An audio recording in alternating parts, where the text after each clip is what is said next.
that you will ever need. I am your host as always. My name is Matt Hedrick, and here with me, always excited to be here, is Mr. Chad Porto. How's it going? What it do, Beardface? Because his name's not It's. Beardface. It's Dr. I Face. I think you flipped that I know, actually. I know. I did that on purpose. So, while we have your attentions on this shortened broadcast, we're going to be reviewing the Taxon game 8 Eyes, and then we're going to say goodnight. But we will still have conversations about the Weskers on Netflix. What's that? Rocksteady is in the news for some reason. We're going to talk about the DC game trailers that we got last week, Call of Duty. But if you want to listen to any of that, you got to download it. Right there down below. If you're listening on Twitch, it's not there yet. We haven't recorded it yet. Goddamn, calm down. But if you're listening to this on YouTube, it's going to be right down there. We're going to give you our thoughts and opinions on these games and trailers and newsy things. And, yeah. Pretty fucking snazzy. Little experimental thing we're trying here. Yeah, So just see how it works. It's fine. It's fine. I like how you're saying that. Is that what you say? Is that what you tell yourself inside your head every time you have a thought process? Just like scared. It's fine. It'll be fine. Not so much scared, but when I'm trying to it's like in my head, everything looks like a bunch of jumbled up puzzles. Mm-hmm. And I'm trying to put all the puzzles into place. And once I get into place, I'm fucking unstoppable. But how sometimes I stumble over struggling words with corner pieces and shit, man. You always start with the corners. You know how sometimes I stumble over words and I lose thought for a second? Yeah. It's because I have 1,000 different puzzle pieces I'm trying to put into place as I'm talking. I'm very much someone who multitasks not just with work, but with thought process and speaking. So sometimes things don't come out correctly. So let's talk about this goddamn Castlevania clown.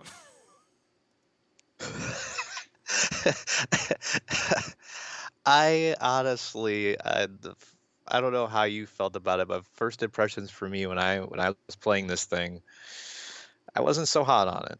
I don't know. So, firstly, let's just talk about the fact that since this is going to be seen by more people, let's talk about the fact that we're using World of Long Play's long-form playthrough. They're our video victim of the week, so nod to them. But as far as the game goes, I didn't really have too many problems with it. I'm not going to sit here and say, oh, yeah, this is new Castlevania. It's the new hotness for me. No. No. Definitely not. It's better than Beast Wars War for Cybertron, whatever the fuck that game was called. I was watching Animorphs, and they were playing Beast Wars in the TV show, but they didn't call it Beast Wars. They called it Metal Warrior 4 or some nonsense like that. Even though it was clearly Beast Wars. Just some generic name. Right, but it was clearly Beast Wars, the video game. And I'm just like, the fuck is that? So, firstly, the premise of this game is super fucking crazy. Nuclear Holocaust has decided to make a dude into a falconeer so he can go get 8 gems, apparently awaken Bahamut, the devil. Because seriously, at the end of the game, it's the devil just chilling there like, hey, good job. You set me free. Now I get to rebuild the world. What? What's up? Right? Like, what? But after so this is the greatest fucking thing in the world. After you defeat each boss of the 8 civilizations you got to go to, you get to see you having tea and crumpets with the boss after you defeated them. And a little tiny skeleton kind of just scrolls across the screen to drop the food off and heads back. And I'm just like, greatest game ever. Weird, but also charming, right? Right? It's just got that. I was on board with that. Like that was some solid stuff. As far as the gameplay goes, it's rudimentary. It's based off the Castlevania style of the early gameplay. It even graphically looks like I think the second game it looks the most like, I would say. So it's fine. I wouldn't say it's great. I wouldn't say it's bad. But for a Nintendo game from '88, it definitely provided a lot of substance. I wouldn't say they nailed everything, but I also wouldn't say that they missed on a lot. Plus, you also get to go to Italy in one of the levels, so like that's cool. I dig that. Yeah, traveling's always a good thing. Oh, it's a great thing. Plus, you get skeletons giving you tea and crumpets, like. The dream is complete, right? Right? So you go to Egypt, Germany, India, Spain, Italy, Arabia, and Africa. I like how country, continent.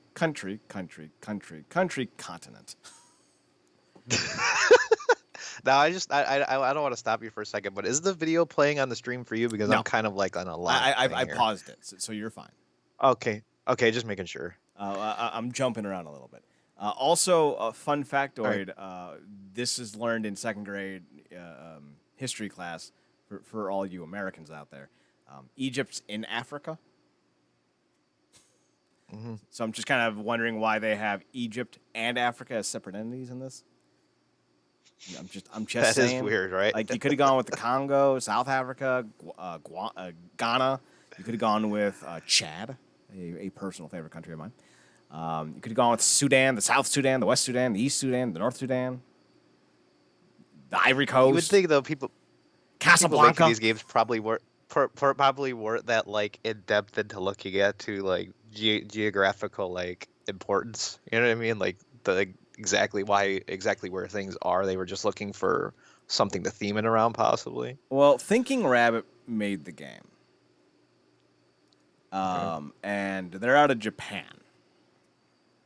And I don't want to say Japan's a pretty racist country, but Japan's a pretty racist country. Okay. Historically, I'm not. Has been said. I'm not being obtuse, and nor do I have like a big issue with Japan. Like I'm not coming at them as like oh you're so offensive.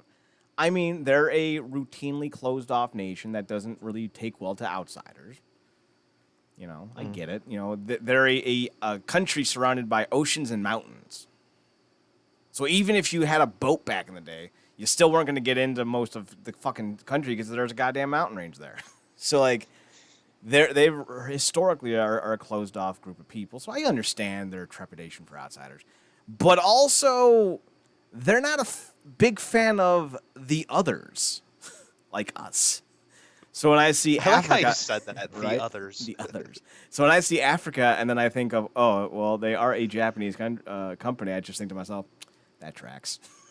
1988, yeah, that tracks. There's us, and then there's the others. We don't talk about them. Well, we are the others in this case. But point of emphasis, and just to be clear, Japan's become a lot more of an open country in the last 15, 20 years. But that doesn't mean they're as open as other countries. But they're getting there. They're making strong progress. So kudos to them. Every stride's important. So let's talk about the 5-tool score, if you will. We grade every game based off of 5 things: graphics, sound, gameplay, fun factor, and the ability to beat this game without driving yourself insane, and the satisfaction you get when you do so. We call that the challenge. So graphics, sound, gameplay, fun factor, challenge. If this sounds like the GamePro grading scale, you'd be correct because we stole it from them. We totally got it from them, bro. Oh, we totally stole this, bro. But we use Zorax instead of the crazy weird dude. Do you know what's fucked up about this? Is that they're exactly like Bill and Ted just doing game reviews. Oh my god, they are. Well, to be fair, that was the trend in the late 80s, early 90s, was the California That's fair Surfer too, Bro. Yeah. I miss that crazy fucker. What was his name? Wasn't it like Brendan or Brian or something? It's probably Brandon, or no, Brendan with the E. Brendan. Because that's every dude bro's name in the 90s. Brendan. Brendan or like something weird like Cool Joe. This is my friend Thesaurus Rex. You mean Thesaurus Rex? No, I don't. It's Thesaurus Rex. Socrates. Socrates. There you go. So, graphically speaking, we got to remember this is on the NES, and we do not grade games based off of modern cultures and idioms. We look at the games of the time they are from to do the scores. We don't want this to be a situation where we are comparing a 1988 game to 2020 graphics, because that would always end badly. We review everything based off of a scale of 1 to 5, 5 being the best, 1 being the worst. We don't go 0, we don't go 6. It's 1 to 5. There's never a difference, because there was effort put in this game, regardless of how bad it is, so it at least deserves a monochrome of acknowledgement. It may not be good, but it's at least a thing that people were paid to do. Well said, sir. Well said. So it needs to get at least a 1. And we'll never go with a 6, because it'll break the fucking scale. And we don't want to break the fucking scale. We're not looking to see. And then we have to bring out your math skills, so those are exactly like tight. Right. Well, my simple math skills are fine. When I have a calculator. The idea also is, there is no best game ever. There's not. This is a preferential based idea. If I could find 3 other people to review this game with us, I would. But I don't want to. But the idea would be that you would get a more you would get a more accurate idea of the general consensus, and that's kind of where we should be going. I don't think whether you're a fan or a critic, I don't think it matters. I think what matters is getting as many opinions as possible on a property, and that will give you the general idea. But there's only 2 of us, so we're going to give you the best we got. So for graphics, it's an NES game. It's actually super detailed though for an NES game. It's nothing revolutionary. Like, I'm not sitting here going, oh my god, I can't believe they were able to do this with the NES. I'm looking at this going, oh my god, they ripped off Castlevania. But they put in some effort. You can see that there's, details on the little sprites, and you got little flames at certain levels, and they do a really good job with the level design. Each country or continent, in one case, feels very unique. They do a solid enough job that I think the graphics are strong enough to carry a lot of this game. But it's very much a ripoff of Castlevania, so I'm going to dock them for that. But I'll give them a 4 out of 5. It's still not bad to get a score to give them for being a carbon copy, Yeah. And basically, you fight like 8 Frankenstein monsters, so they don't really keep the villainry that up to par. Like varied. What you're saying mostly. It's basically just all Frankenstein monsters that throw cards. They're all gambits. I think what really does help save this game from being too mundane looking in the graphics department is the fact that I don't know if the original Castlevania did it. Did the original Castlevania have you go to like different like actual locations, like countries or like things like you were saying in this one, or was it just kind of the same status quo? Is the first Castlevania game is the same status quo. The sequel allowed you to traverse a map, but you weren't going to different locales. Although both the first, second, and third game do differ up the levels to let you know like what part of the castle you're in. So for the time, I would say they did a pretty good job with that. And that would be like, if there is a slight to have against a game like Symphony of Night, which we gave a perfect score because it's a perfect game, would be that there's a lot of levels that make you feel like it's kind of more the same, But then again, it's also the biggest Castlevania game of the time. So I'm not going to hit, as our idol Uncle Derek from Stop Skeletons from Fighting always says, the ambition matters. And Castlevania Symphony of the Night was a very ambitious game. So I'm not going to dock them because some levels, some portions of the castle look like other portions of the castle. Just not. It's not going to happen in this house. Wise words spoken, I am the goddamn wise man of this podcast. So what's your thoughts on the graphics? My graphics, like I said, it's that solid thing of where I like the fact that we had varied locales to go to, and that I do appreciate the attention to detail that's given to a lot of that. That's what helped me appreciate it more, to separate it slightly from being a Castlevania just straight clone. So I don't really have any issues with it at all. I think it's very well done, even for being that. So I'm gonna have to go with the 4 also. Okay. Here's where we get into problems. The sound. So the sound isn't just music, it's also Oh the god. idea of sound effects. Mm-hmm. But I mostly focus on the musical side of things. And frankly, if I may be frank, you can be Steve. The music sucks. It's Oh so man, it's so not impressive. You know, it's generic as fuck. it's pretty fucking generic, and it's not even just generic; it's repetitive. I'm sure there may have been different songs throughout this game, but I'm telling you, man, I didn't notice it. Like after a while, it's like The creativity's just gone. It's just right. not there. Like after a while, it's just like watching WWE programming. Every white dude has a crew cut, and you're like, oh okay. I can tell you guys apart, but I don't know who the fuck you are. When you generally have like a 5 to 10 second loop playing over and over again as your soundtrack for each stage, it tends to wear on you a little bit. Yeah, it's not the solid outing you think it is. Mm-mm. So my score for this will be, I don't know, 1. It's not good. Ooh, It's not good at all. ooh. I don't like the music. If there's even music. I don't even think like, because even though we incorporate sound effects, I don't think anything there is anything special either. So there's no way that could really save the music either. You know what I mean? So shit, yeah. Like can I be real? I played this on the Evercade, Okay. right? And there's a little volume adjuster on it, and about halfway through the first stage, I turned the music off.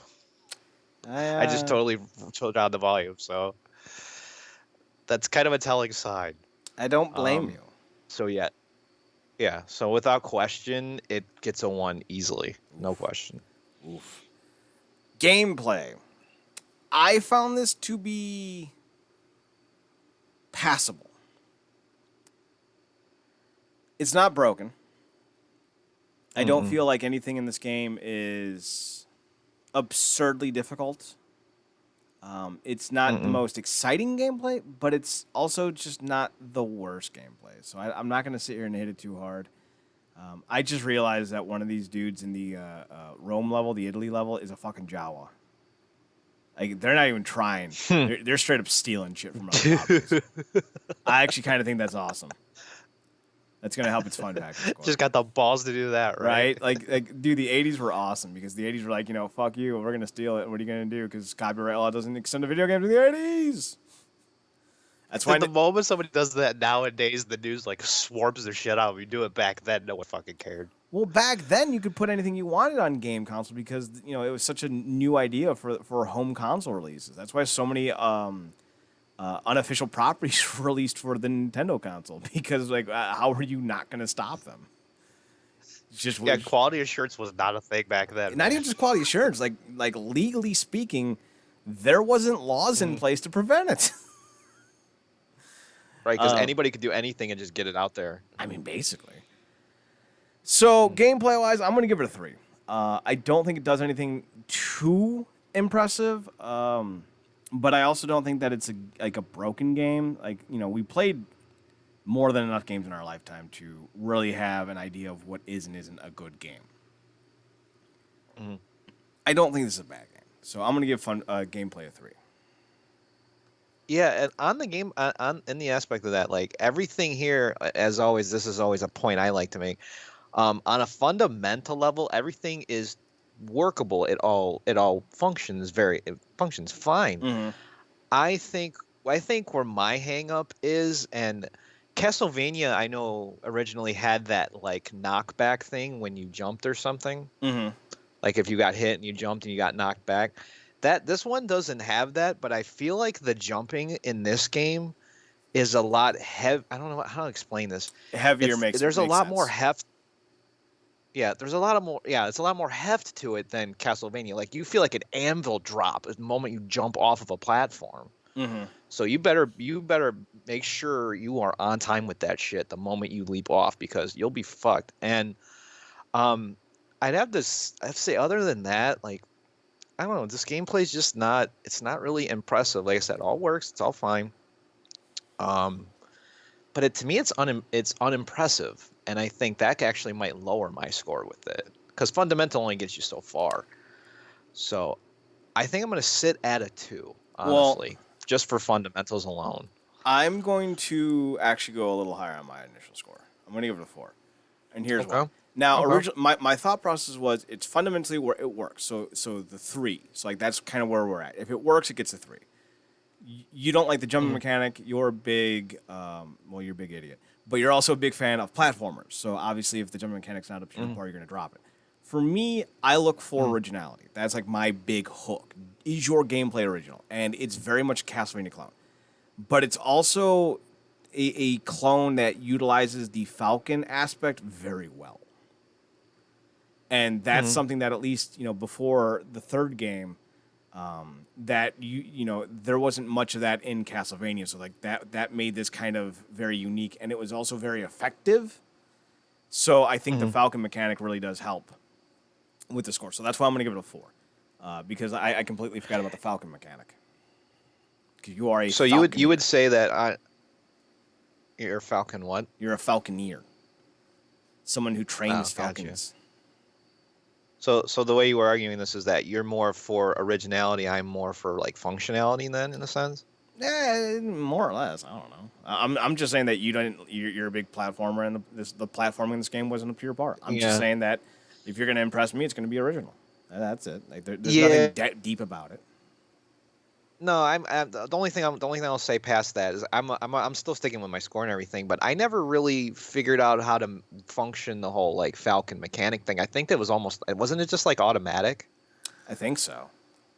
Or But that was part I don't of think you could actually like, mess with it. But that's also again part of the enjoyability is that, I don't know of any games that we've played as of yet that utilize that kind of idea. So I think that's especially for an 88 game, like that's pretty fucking cool. Like it's got better AI than a lot of modern games. So, there's that. That should definitely tell you something. Yup. So, fun factor for me, man, you get to hang out with fucking skeletons giving you goddamn tea and crumpets. It gets at least a 4.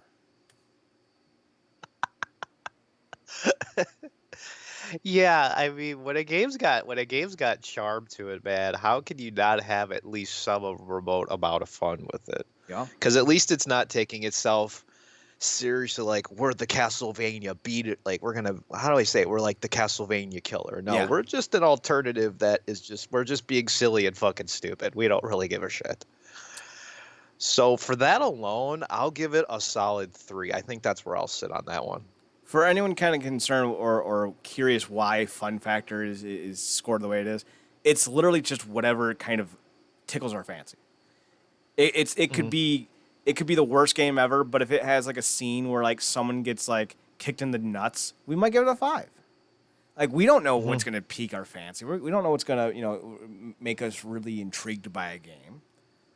Fun Factor is just how much enjoyment you had with it. It's what kind of silliness or seriousness came out of it. Like, it's the open-ended of the categories, your most opinionated version. And also if you had fun playing the game. And when you get to hang out and chill with the main boss and then get like a free sword and then food, that's pretty fucking, that's going to tickle my fancy. Not only that, that's such like a meta, like in-game like thing to do too. You know what I mean? Like, normally you just beat the boss and he's just dead. Like you don't think about it, but like, hey, dude, you beat me. That's cool. Let's hang out. What the fuck? Right? Like you don't kill anyone either. Like, so that's pretty cool. All right, so challenge. I really wasn't satisfied beating this game. It made me want to play Castlevania more than anything. But I also don't think that it was overly difficult to make me not want to. If someone's like, "Hey, you want to play this game with me?" I'd be like, "All right." Like I'm not gonna say no. So I think that's like the basic definition of a 3. Not overly hard. Just falls into the average area for you then. Yeah, not overly hard, but doesn't make me not overly easy either. But it doesn't make me want to come back and play it again. So 3. Yeah, it's one of those things. It has some cool, unique ideas within it, but there's nothing special saying like, oh man, I'm just raring to play Eight Eyes right now. Yeah. Like I gotta have my Eight Eyes, and yeah, for me that makes it kind of unremarkable, honestly. Like, but I can't say it's totally bad. I think I have to fall in the average spot, you know. Mm-hmm. So I think I might, even though I don't want to always be the same as you, I think I'm gonna have to in this case because it's just how I feel. It's a 3. I'm a very, very persuasive arguer, debater.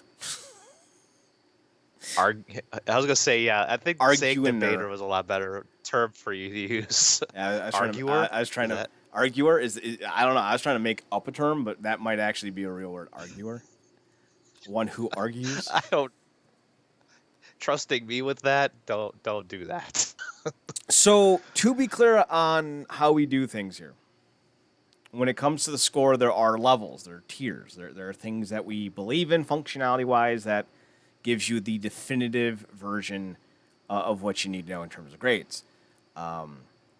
We always kind of like change it every so often, just because like we always forget like where certain categories are. But generally speaking, if you have something that's a 90 plus, you're in the all-time category. You know, if you get a 90 plus on our reviews, you're the all-time great game. Everyone should play you, no doubt about it. I'm looking for, there it is, GameCorp ratings. And that's hard to come by. Like, to be fair, we haven't had one that's hit that in a long time. Yeah, if you go to the website, you can scroll down. Actually, it'll be on the side. I have half page on, like, because like I have one side of my screen is the stream, the other side is the website. So like I have to scroll all the way down. But on the actual website, you would just go to the website and it would be on the side. The games that we have here, these are, that's for later. These are the greatest games ever, in our opinion. And it's not a complete list, you know, it's an ever-evolving list, but, you know, Castlevania Symphony Night got a 100, The Last of Us 1 got a 100, Super Street Fighter 2, I forget which version of it was, TNC gets a 100, Zelda gets a 100, Link to the Past. And then you have like Chrono Trigger, Mario, Mega Man X, Rocket Knight, Devil May Cry, Donkey Kong Country, Secret of Mana, Castlevania 3, Injustice, and then the WCW, NWO, Revenge, and WWE No Mercy games get a 90. These are your greatest games, and we update that, you know, accordingly. But all the games get graded right here. You can, let's see if I can get a fresh shot of this. There we go. It's a bigger. Oh no, it's a complete image. You can see we use our scale is the Zorak model.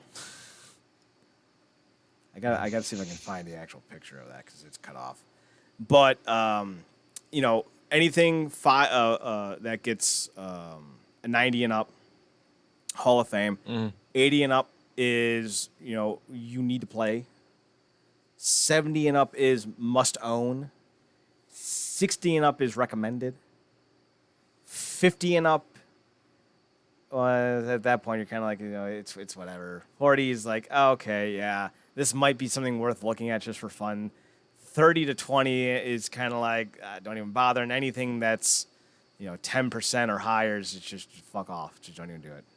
Don't. We played this so you wouldn't have to. We suffered your sins for you. To be fair, there's been a lot of those. Yeah, there has been a lot of those. And you can check them out on the website, realnerdcorp.com. Go to the GameCorp rating section underneath the tab, and you can just see some of the games we played, like Altered Beast. We gave it a 6 out of 25 because that game is trash. Or you can check out Bad Dudes, which got a 14 out of 25. Or you can look at the worst game we've ever reviewed, at least one of, and that's Batman Forever for the SNES. It gets a 5 out of 25. I just remember we can't go below 20%. So technically there is no 10%. But if it's like 20 to 40%, don't even play it. Like Battletoads. We gave that a 42% because that game is really fucking donkulous. Broken bitch. Bloodstain Ritual of the Night. You know, 66%. You know, go play. Bucky O'Hare, 72%.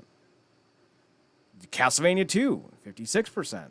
Dracula's Curse, 90%, because that game is fucking dope. Symphony of the Night, 100. Super Castlevania 4, 82. Like, you know, you can go and check them out yourself. You got Crash Bandicooty, Dark Watch, Death of Superman. Like, yeah, just go check it out. Go check it out. It's good stuff. We have a very eclectic taste in games. Is the best way I can put it. We don't have a taste in games. We play whatever. I guess that makes us eclectic. Also, if you want to listen to the reasonings and the rationales, all the reviews have a podcast link attached to it. So you just click on that, download it, and you're off and away you go. So, yeah, do that. That's all we got for you, though. What would be the final score then? Oh, sorry. The final score for this game is a 14.5 out of 25 for 58%. All right. If you're listening on the Twitch stream, we're done. You'll have to wait until later tonight or tomorrow to download the rest of the show. It will be up on the website, realnerdcorp.com. We are going to be reviewing Netflix, not reviewing. We're going to be talking about Netflix's decision to put the Wesker family forefront into the Resident Evil franchise, as well as the DC video game trailers from last week. So that's going to be kind of the headline. So look for that over on the website. If you're listening on YouTube, you can just go into the description down below. The link will be there to download the rest of the show if you want. This is experimental. We'll see how it does. We'll see how we like it. It might be the way of the future. It might be something that we forget about by next week. But for this week, that's how we're doing it. So with all that being said, you can find us on the website at realnerdcorp.com, realnerdcorp.com. Twitter is nerdcorp. Instagram is realnerdcorp. Links to all those are down below. Matt, what are your personals? You can find me on Twitch at mnerdcorp, same handle on Twitter. And you can find me on Twitter at ChadNerdcorp, ChadNerdcorp, and on the Instagram at Chad's Photo Hut. Matt, we're done. I'll do the outro because I know it confuses you sometimes. Thanks for tuning in. Thanks for checking us out. That I suck at. Yeah, you suck at letting me do it, doing it too. So there you go. Thanks for checking. God damn it. Thanks. Thanks